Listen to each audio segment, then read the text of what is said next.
Hey everyone, Harry here to talk about some very important and very damning details that have emerged in the last couple days about the false electors plot that's maybe the biggest aspect in the January 6th indictment against Trump. I say biggest because it involves the most people, including actors in many different states and because it's got the most kind of convoluted detail. All right, we knew a lot. Point number two is we've known a lot from the January 6th committee, but there was an important hole that has now been filled. So there were a series of memos by a man named Ken Chesebro, an appellate lawyer who was working on the Wisconsin electors case. And he is the true brainchild of the false electors strategy. And that strategy was a two-part strategy. It's now clear. Here's the third point to stress. It was a coordinated effort to first try to keep the Biden electors from being recognized by interceding names of Trump electors. And then second, to have Mike Pence capitalize on this uncertainty by saying in January 6th itself, I've got different slates of electors. I'm not sure what to do. Let's return it to the states, where we know Trump and his Republican minions would be able to essentially do the deed of undoing the election and giving it to him. All right, we've known in the past that this Ken Chesebro guy did a few different memos, but there is the first couple that the January 6th committee had, but there's a very big memo on that from December 6th, 2020. And the indictment makes a pretty prominent mention of this. What it says is that with this memo on December 6th, the strategy changes. It marks a sharp break in what they were doing. And indeed it does, because we now have the memo. The New York Times has gotten its hands on it, and we can see what's going on.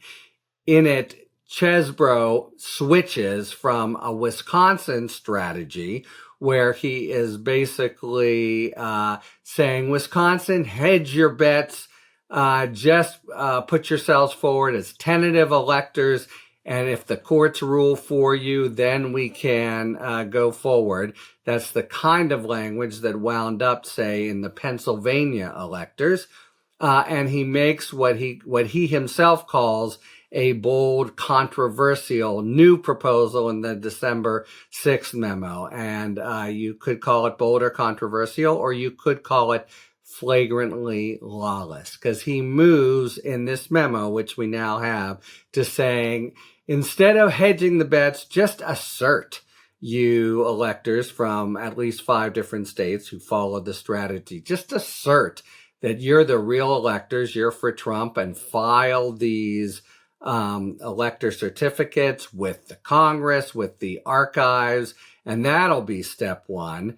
And he makes it clear that a big part of the strategy is to keep Biden from getting even provisionally to 270 votes, to keep the sort of ball on the field from, actually crossing the goal line, forgive the sports analogy, but basically the lessons of previous election cases, kind of keep it uncertain. And that was very important. And then get Pence to do the dirty deed come January 6th of saying, oh, looks like alternative slates of electors, and I can decide. And this is a very big part of the memo, and a big thing that Chesebro was arguing, and that John Eastman picked up on, that Pence would then have the authority to say, I see there are 2 slates. I'm going to just sort of return it to the states for clarification. Now, that itself, which is what Pence rejected, was, completely unconstitutional. Pence's role, the vice president's role under the constitutional and legal scheme, is to open the envelopes. As I've said before, it'd be a little like the, Dustin Hoffman or whoever coming out to announce Best Actor, opening the envelope and then arrogating to himself the authority to say which film wins. That's really what Chesebro was trying to say. And then Eastman went running with it, and this is the whole sort of source of the Trump bitter series of conversations with Pence, where he's trying to browbeat him into doing what Pence eventually resisted.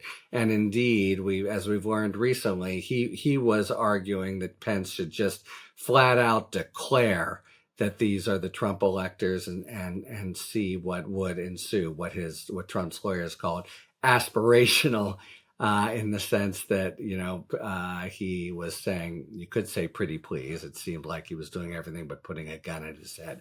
Okay, but so the big new development is the indictment identifies the importance of the December 6th memo as representing a radical change and essentially a move to unlawfulness. That was premised on trying to keep Biden from getting over the top. So no longer was the strategy, the Wisconsin style, just identify some possibility in case a court would approve it. And it was rather what became the Michigan, the Arizona, the Georgia plan to just say flat out that they are the electors. In other words, to commit bold fraud. And so it's a scheme that is an unlawful conspiracy. So we know a lot more about what co-conspirator number 5, Ken Chesebro, does and how it dovetails with Eastman and Giuliani. Eastman's, very centrally implicated here, and after he's jawboning with the, vice president's counsel for, saying to him, hey, look, you should have been able to, this is to Greg Jacobs, Pence counsel, it's all your fault. And basically he admits when pushed, it would have been unconstitutional. They would lose in the court 9-0, but nevertheless, he's still advocating it. So it really is a blatant advocacy of an unlawful scheme. And we now know a lot more about its genesis and the role of Chesebro and Eastman. Okay, that's one big development on the whole false electors. The other big one is testimony or information that's come to light also through the press about states being really squeamish about doing this plan and asserting, hey, we're the real electors. And there's this very rich detail where there's an overall conference call and the Pennsylvania electors are balking. And they're kind of insisting on some sort of language that covers them, tells the truth, and says this is just to safeguard in case a court comes through and approves it. And that's the eventual language they use. Well, it turns out that didn't bubble up from below, from Pennsylvania. It turns out they made that point, and the campaign followed through with language for Pennsylvania to let them hedge. But then, and this is, I think, a very damning detail, there are now emails within the campaign folks to keep that Pennsylvania language secret, not let the other states know about it because they'll want it too. And what we really want is the much firmer, categorical, and fraudulent language. We are the duly elected electors, and we are for Donald Trump. So among other things, it to me demonstrates that on all sides, including the actions in the states, this is really driven strongly from above, from Giuliani and Eastman, with the intellectual support of Chesebro, so that's co-conspirators 5, 2, and 1, and the knowledge of Trump, who we know from the indictment, whether or not he's in the weeds on the details, knows about the plan, is anxious about it, is wanting to be kept in the loop and the like. So after today, it looks a lot more elaborate. There's a lot more meat on the bones of the sort of intellectual supposed justification for it, which is really no justification. It's understood basically by Chesebro and Eastman to be lawless, and the way that it really came from on high, pushing on the various electors. So you have this really illuminates what's going on in the indictment when the United States marches through what happens in the different states and makes a big point about the actual memo from Chesebro, the December 6th one that we now have seen, and as a break from what they have done before, which dovetails perfectly, of course, with Chesebro saying in that memo, "I know this is bold and controversial," which you could also say is, in fact, unconstitutional. Okay, so we have a lot more of the flesh on the bones of what it's going to look like. Much clearer role of both Chesebro and less so, but still clear, of Eastman and Giuliani. And we see it all as being much more top-down, much more the circle around Trump driving it and Trump's knowing about it. It's going to be several chapters of very vivid and damning testimony at trial. Talk to you later. Thanks for tuning in. If you enjoyed this video and other Talking Feds content, please take a second to like and subscribe. Talk to you later.